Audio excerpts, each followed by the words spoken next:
orkestrim, stop. Şunay, sana vuruttular. Ne oldu, kim uğrattı? Ne olmuşlar vuruttu? Ha, bol.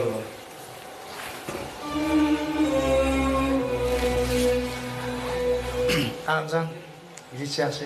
Akşam hayırlı olsun. İşten açık olsun amcan. Şu at soğudu uğratsın ağam. Beğendim, bir siran Allah'a siratın amcan.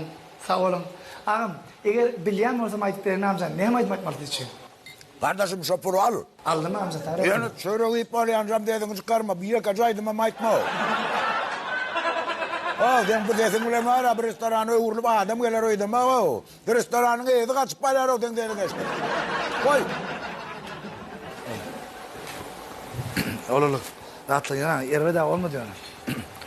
Kolu oydu zaten. Koluk mu? İyi zaten maskara olmasa kolu da. Zaten nasıl olur? Erkek çocuğun et aydan mı?